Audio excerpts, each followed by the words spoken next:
Some people are not suffering simply because something ended.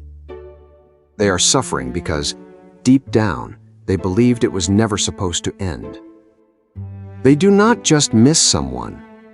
They also feel angry because that person changed. They are not only grieving a chapter that is now behind them, they feel as if life has somehow wronged them by not allowing it to last a little longer. As if life had broken a contract it never signed, because no one promised that our parents would stay young forever. No one guaranteed that our friends would always remain close, that the person we fell in love with would always see the world in the same way, that our bodies would keep the same strength, that our work would always feel meaningful, that the house we called home would always remain our home, that we would always remain the same person. And yet, we live as if every one of those promises had been made. We fall in love and think, this is it. We find our place in the world and think, I am never leaving. We live through a happy season and secretly wish life would stop right there, that no one would grow old, that no one would leave, that nothing would lose its glow, that Sunday evening would never come. But life does not know how to stand still. While we are trying to hold on to a moment, that moment is already changing. While we are trying to keep someone exactly as we knew them, that person is living through new experiences, losing things and discovering things. When we look at an old photograph, the face in it remains young. But we do not. And perhaps this is one of the hardest truths to accept. Everything you love is changing. Right now, even the things that seem completely stable. And no, this does not mean you should live in fear of losing everything. It means exactly the opposite. Perhaps we only begin to truly live when we stop demanding that life remain the same. Look at any photograph that truly matters to you. A family photograph, a trip, a celebration, someone who is no longer here. The image seems to have frozen time. Everyone is still there. No one grows older. No one argues. No one drifts away. Every smile remains exactly where it was. But a photograph can only do that because it is dead. The life that existed around that image kept moving. After that photograph, there were conversations, decisions, goodbyes, illnesses, new encounters. Perhaps some of those people were never together again. We love photographs because they fulfill an impossible fantasy. They take something alive and force it to remain. And often, we try to do the same outside the photograph. We want to preserve a love exactly as it was in the beginning. We want our children to keep needing us. We want to return to a time when everything seemed simpler. We want to recover the version of ourselves that had more energy, more hope, or less fear. But when you try to rebuild the past, you discover something uncomfortable. Even if you return to the same place, you cannot return to the same moment. The street may still be there. The music may be the same. You may even sit at the same table. But you now know things that the person you were back then did not yet know. Knowledge closes certain doors forever. After disappointment, you can learn to trust again, but never with the same innocence. After losing someone, you can be happy again. But your happiness will learn to live with an empty chair. After growing up, you can play again. But you are no longer the child who did not know that the afternoon would eventually end. There is nothing necessarily tragic about that. The tragedy begins when we spend the present trying to bring back a life that has already run its course. Because while we are looking back, wondering where it all went, another chapter is passing right in front of us. And perhaps one day, we will miss this one too. Most of life's important changes do not announce their arrival. They do not knock on the door. They do not send a message saying, "Pay attention. This will be the last time." The last time you played with your childhood friends probably felt like any other afternoon. The last time someone carried you in their arms, no one knew it would be the last. You may have walked out of a house without realizing that you would never live there again. You may have ended a conversation without knowing that, years later, you would try to remember even the sound of that person's voice. Life is full of last times that we only recognize after they have passed. And it is also full of beginnings that do not feel like beginnings. A casual conversation becomes a friendship that lasts 20 years. A decision made in fear opens an entirely new chapter. A loss that once seemed like the end of everything forces you to become a version of yourself you had never met before. Change rarely asks for permission, but not because it is cruel. That is simply its nature. Your body is changing as you listen to these words. Your memories change slightly each time you remember them. The people you love are living through experiences that will change the way they see the world. Even your deepest certainties, the ones that seem indestructible today, may appear naive 10 years from now. And this is where a curious contradiction appears. We want to be alive, but we do not want to change.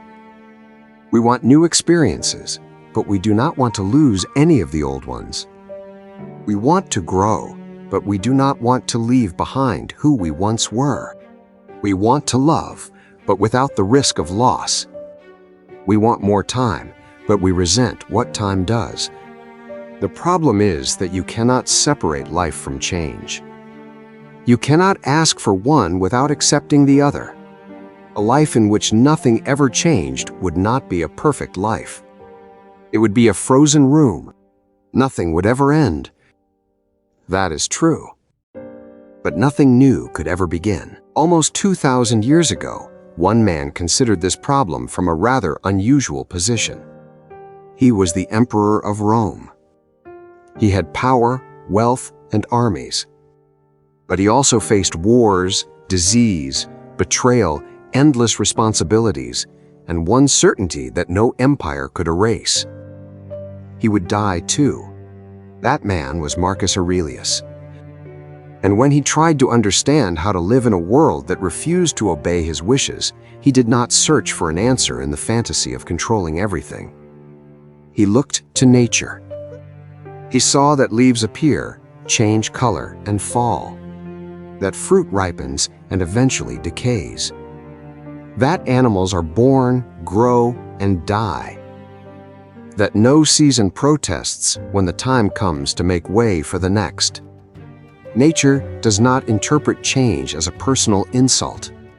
It does not say, "This should not be happening." It simply continues. Marcus Aurelius understood something that seems obvious, yet we constantly forget. Transformation is not a flaw in the world. It is not a failure in the system. It does not mean that life has stopped working. It is precisely how life works. Growing old is not a mistake made by the body. It is the body following its natural path. The end of a chapter does not necessarily mean that the chapter went wrong. Sometimes it means that the chapter is complete. A relationship can be real and still come to an end. A friendship can be important and still fade over the years. A dream can guide you for a long time and eventually stop making sense. Not everything that ends was false. Not everything that changes was wrong. But we confuse duration with value.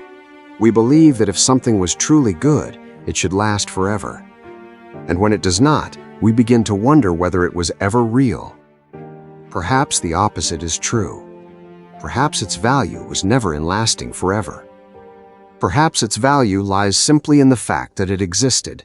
At this point, someone might say, "That sounds beautiful. Everything changes, everything ends." But knowing that does not make it hurt any less. And that is true. Intellectually accepting that someone will die does not remove the pain when that person is gone. Knowing that your parents will grow old does not fully prepare you for the day you begin to notice their fragility. Understanding that a relationship can end does not stop the silence in your home from hitting you after the goodbye. Philosophy should not turn you into stone.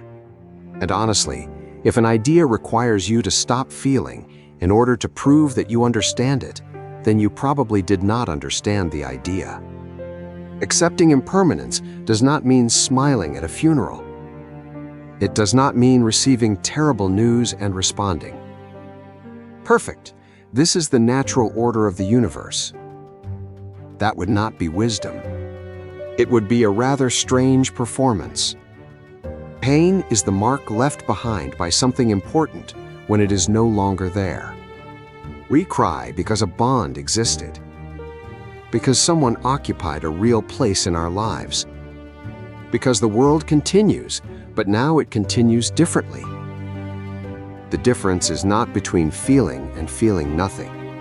It is between suffering because of an absence and insisting that the absence should never have been possible. It is one thing to say, "It hurts because it ended." It is something very different to spend years saying, "This could not have ended. Life owes me an explanation." The first sentence acknowledges love. The second begins a war against reality. A war we cannot win. You can grieve what has changed. You can miss what is gone. You can need time. You can even feel angry. None of that makes you weak.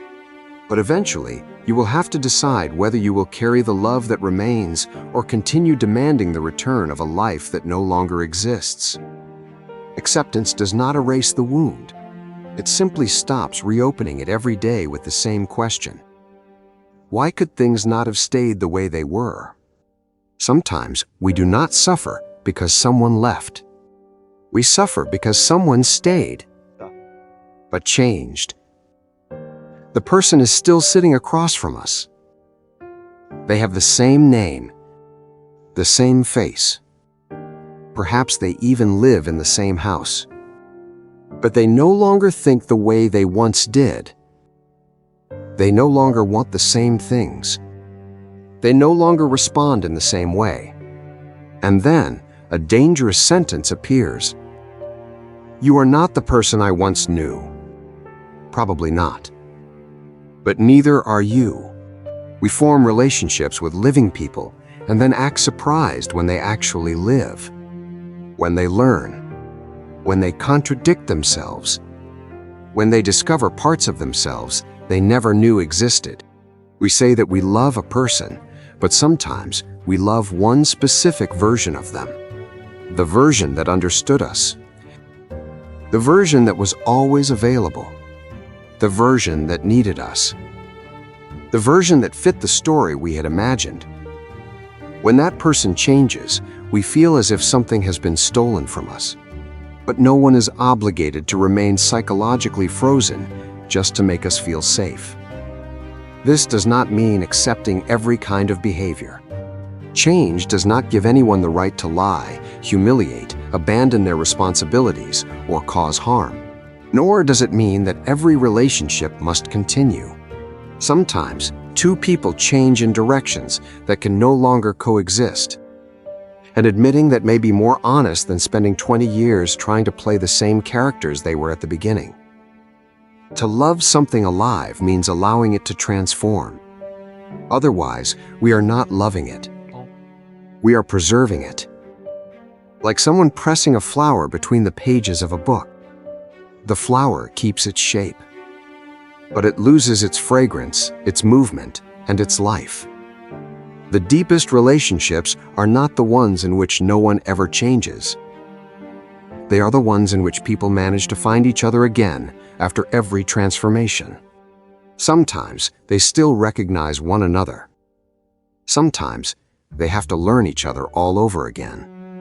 And sometimes they understand with pain that the time has come to say goodbye. Here, we need to make an important distinction. Because the word acceptance has become extremely convenient, especially for those who want other people to quietly endure situations that could actually be changed. Your boss demands absurd working hours and recommends Stoicism. Someone treats you badly and says that you need to learn how to control your emotions. There is an obvious injustice, and you are advised to accept what you cannot control. What a coincidence! Usually, the person telling you to accept the situation is the one who benefits from your acceptance. But Marcus Aurelius was not claiming that every social structure was just.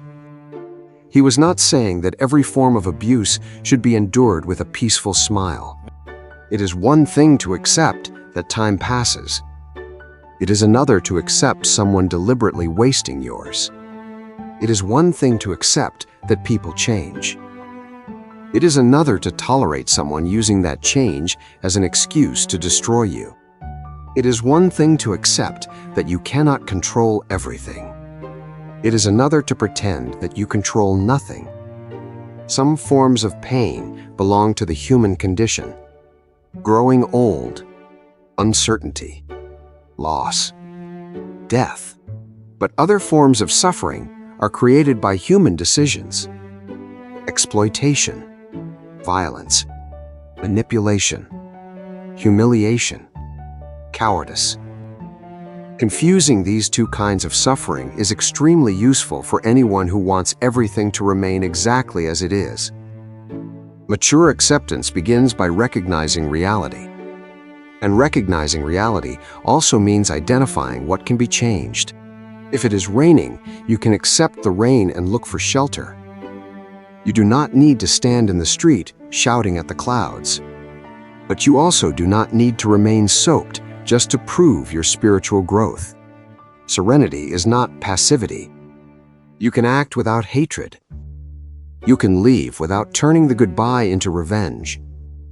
You can fight an injustice without allowing it to occupy every room in your mind.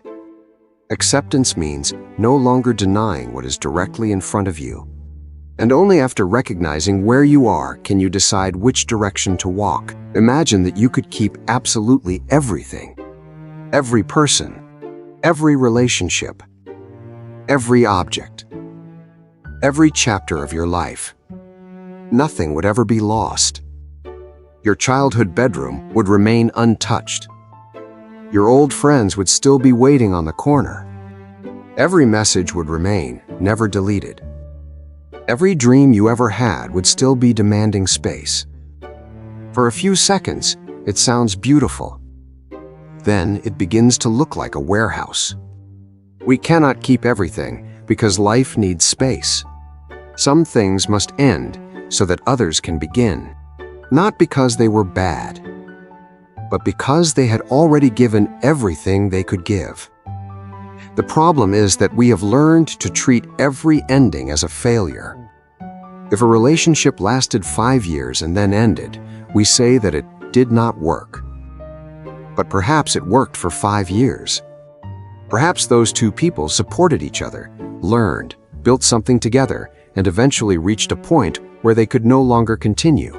Why should the ending erase everything that existed before it? We say the same thing about projects, about jobs, about the places where we lived, about our own identities. If it did not last forever, then it was not worth it. But nothing lasts forever.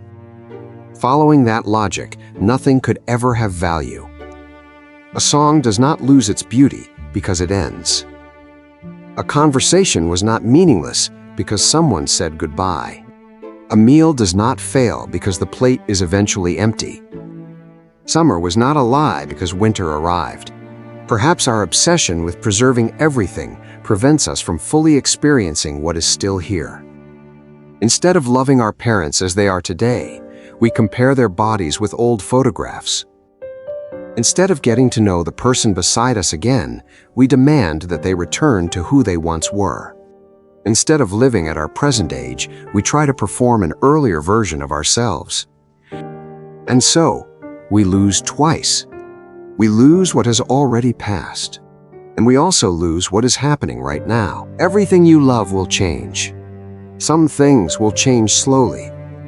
Others will disappear before you have time to understand what happened. You will change too. You will abandon ideas that you defend with complete confidence today. You will forget names that once seemed impossible to forget. You will find yourself in places you cannot yet imagine. You will say goodbye to people who are part of your daily life today. And at some point, someone will also have to say goodbye to you. This may sound dark, but it only sounds dark when we believe that how long something lasts is the only measure of its value. The fact that life ends does not make it meaningless. It gives life urgency. A conversation matters because it can never happen again in exactly the same way. An afternoon matters because it will end. A person matters because they will not be here forever. Perhaps happily ever after was never a realistic promise, not because happiness is impossible, but because no emotion lasts forever. Happiness arrives, leaves, and returns in a different form. Sadness does too. Even the worst day of your life was made of hours that eventually ended. We do not need to be happy forever.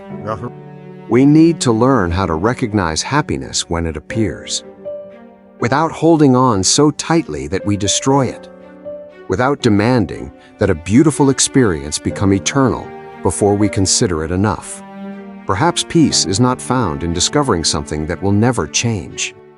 Perhaps it is found in no longer demanding permanence from a living world, in caring for what exists while it is here, in saying what needs to be said while there is still someone there to hear it, in looking carefully at what routine has reduced to background scenery, and in understanding that accepting the end of something does not mean that we have stopped loving it.